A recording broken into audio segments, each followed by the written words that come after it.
Hi guys, welcome back to Life in the Bilge. Now, this episode is going to be on Bulsa and leaks. Now, the reason that I've included it as Bulsa and leaks is because actually the two often go together. And as a lot of H28 owners don't know, the fiberglass H28s aren't actually all fiberglass. You'll find that there's balsa in some weird areas and in a lot of the coach roof. So yeah, we're just going to be going through the boat first. But you know, as a disclaimer, Liffey is in a fiberglass Compass H28, and what I mean by that is the hull is fully fiberglass, and so is the coach roof to the extent that to some extent, but there's balsa in some of it. So let's just go through and I'll show you what I mean by the balsa inserts in the boat, and what problems might arise from that. Now, it's a little bit chaotic in here today because I'm replacing some sheets and things like that. But anyway, what I discovered the other day when I was replacing one of my deck stanchions outside, this thing here, they're connected to the outside gangway there, and I discovered that all of this sort of area from there to there is actually a thin piece of what I believe to be balsa. And just go forward to the bathroom. This is the stanchion that I replaced. There it is there from the outside. And as you can see, well, you might not be able to see, I might have to put some light on it. But there we go. That's actually what I believe to be balsa. It may not be, but I think it is. Yet to be proven wrong on that. But it's some form of wood that was absolutely sopping wet when I first had to replace this because it was leaking. Sorry, my videoing skills are not great, but yeah, there you can see that bit of wood. So that was weird. So there's a bit of wood that runs there that I suspect to be balsa. The other areas which give you a good idea of what is in between is up forward. So we're just up forward now, and that is one of the fittings. God, it looks a bit gungy up there, but you can't see a lot there. But if we go into the anchor locker area, and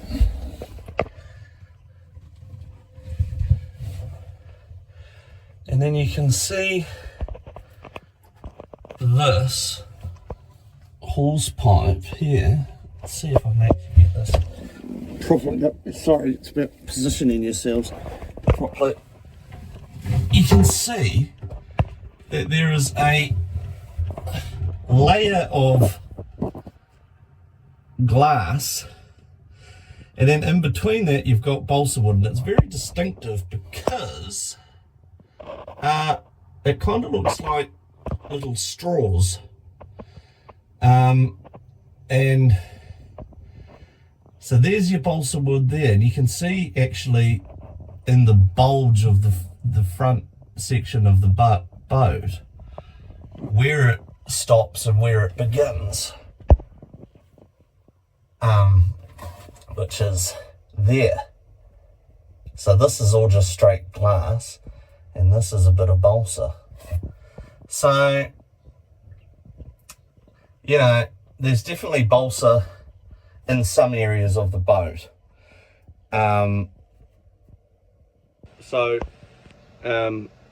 Whether or not there's balsa up in here or anywhere else in the coach roof, I honestly can't say.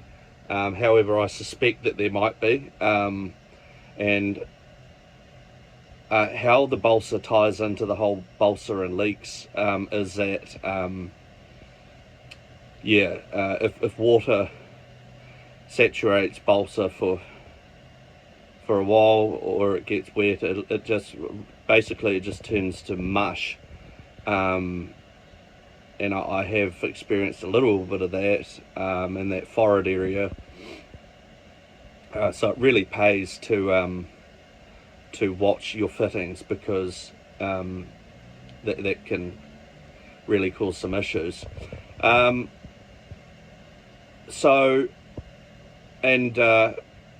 what I'm told, I haven't actually done it before, but from what I'm told,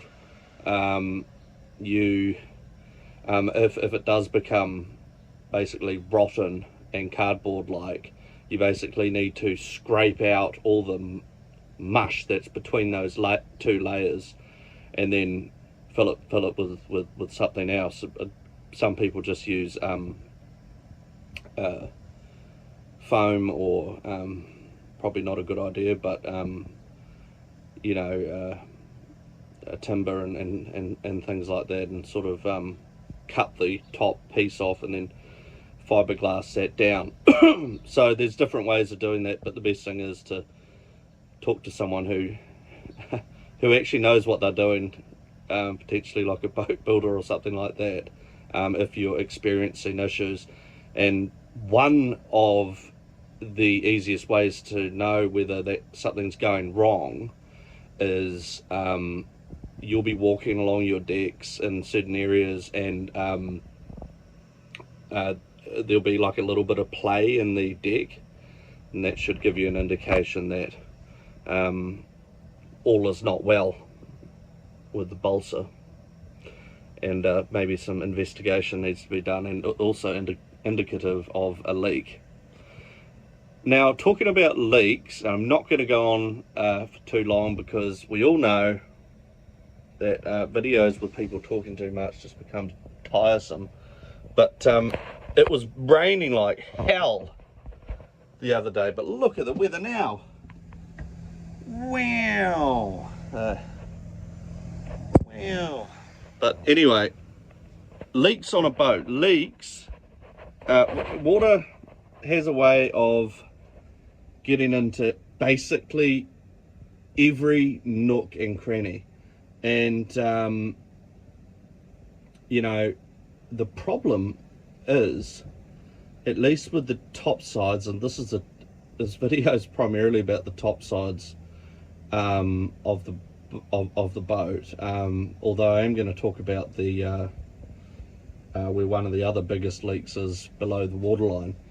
The problem is that on most H28s, and probably most yachts, everything is screwed into the coach roof. Your Traveller, any other this here is an old electronic sonar thing that the guys had, someone's done that at some point, and every single hole is another potential leaking hazard. And you can actually, some of, you look at like that is it's probably, these are probably leaking to a certain extent. I don't even know. I think this was holding the mushroom thing in the air intake outside. But nevertheless, these really are where the leaks can happen. Not so often, especially if they've been sealed properly. But the biggest culprits on an H28 are the windows. And you'll tell if your H28 has potentially got a problem because the paint will be peeling a little bit, like so. And hard to see there, isn't it? The paint will be peeling a little bit, but also you'll get these watermarks along your lovely compass interior. What a shame. Look at that. Yeah, so I did have leaks. All my windows were basically leaking to a certain extent, and I had to take remedial action. What does that mean, guys? Well,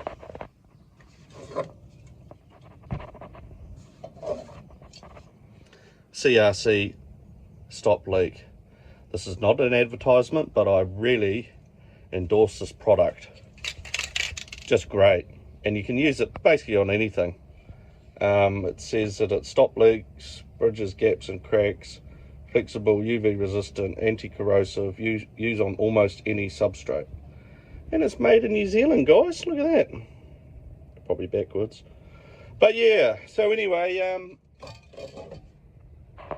so that's that. And I basically sprayed around a lot of my windows. And you can actually see it. It's kind of made one of my windows, like this one here, look like Christmas. You don't have to leave it like that. It does scratch off pretty easily as well. So you don't actually have to leave it like that. But I just can't be bothered for now. Eventually these windows are going to be coming off. But the main problem with these old Compass H28 windows, I'm not sure if any of yours will be the same, but a lot of them are, is these little bolts that are through. And essentially what they've done is they've grouted out from the outside, and there's this insert, and the window's put into that insert. You can kind of see it around here. And then the window's put in, presumably with some Sikaflex or whatever they were using back in 1974 or whenever this boat was made. And then on the outside, they've gone ahead and put a, we'll go to the other side. They've put a, like a, I guess it's like a frame, fiberglass or wood frame, and in go all these little screws or bolts. And the problem with the design is that they just leak like crazy. So the recommended action is to actually replace them, and eventually I am going to replace mine, but it's going to be a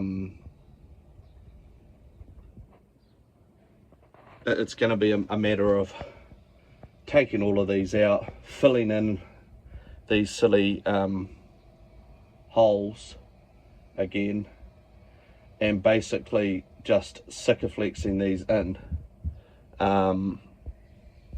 without any of these. I mean, I'm just planning to do coastal cruising really, so I'm not going overseas. I don't need, you know, anything too majorly structural with the windows. So that's a major form of leak on most H28s. What else? The other thing I was going to mention is the anchor locker area. That's another major form of leak, and especially in terms of, you need to have a look in your anchor locker to see whether there's a drain. Most Compass boats don't actually have a drain, oh, they do have a drain, but it's going through a small pipe which heads down down below the decks and into your bilge. And the problem is that hose gets blocked, and then you've basically got no drainage for your anchor locker. So it's a poor design. I blocked it up, I took out the hose, and I've drilled a hole in the side of the anchor locker, obviously above the water line, so it can just go straight out. Any fresh water can go straight out into the ocean without my bilge filling full of water. So last but not least, the culprits for leaking above the waterline is basically anything that can move. So where your traveller is in, any old fittings, look for that. Look for this. You know, technically speaking, I should really replace those. And also, where your rigging's attached, these areas sometimes leak. My ones, I suspected that my ones were leaking, but in actual fact they're not. So yeah guys, that's basically a quick leak video, leak in Bulsa. The last thing I wanted to show you, which is really sometimes one of the most annoying aspects of a leak on a boat, and it's obviously not confined to H28s, is the prop shaft and the stuffing box and things like that. My one, I had an old Maincraft seal, which is basically like, it looks like two rubber circle boots which have a kind of like a steel inside faces which go together, and that was just leaking like an absolute sieve. I could not run my boat without that pissing water into my bilge, and you know,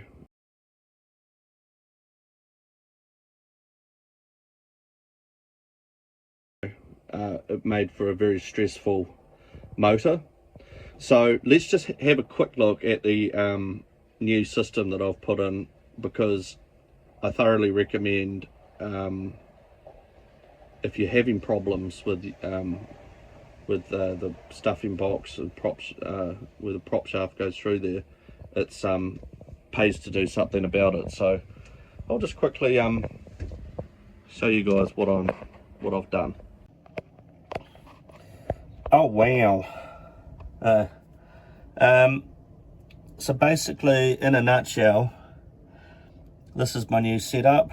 My old Maincraft seal was there. I'll see if I can find a photo of it and upload it, but yeah, basically whenever I was running my engine and the prop shaft was turning, it was just leaking like a complete sieve into this area. Anyway, all of this needed to get replaced by the engineer, and then I got a brand new, what's called a LAS drop, LAS drop seal. So another thing I'll just quickly comment on, because it's been annoying me, is where my mast connects to my boat, my mast step area. Oh my god. So guys, basically these are where two bolts go through to connect the mast collar on and the mast, and on the other side, that is where the other two bolts go. And this cheeky little hole here is where my my cords go through, my wires and stuff like that. But anyway, the reason I'm showing you this on Bulsa and leaks is because I've just had so much leaking through that. What actually happened is the guy that, well, I won't blame it on anyone really, but it was basically my muck up. But when you have, when you've got your mast up and your collar on, basically, I'll put some photos actually. I've got a couple of photos that'll be of interest, because there's different setups that you can have. But once I put my mast on, we basically didn't gunk. You can gunk up where the wires come through with Sikaflex or whatever, but we really didn't do anything. And water was just, it was absolutely coming down. It was pretty horrific actually. So yeah, have a look at some of the photos that I'll upload about what you can do to keep the water from running down the inside of your mast and straight into your boat, basically. Yeah, like I say, you really want to make sure that that there's going to be no problems there, really. And just while I'm at it, like the classic H28,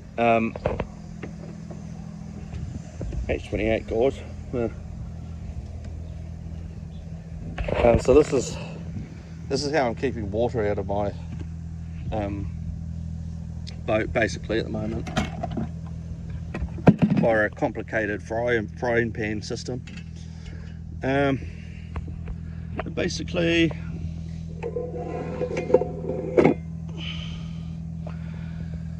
that's the mast step, so to speak.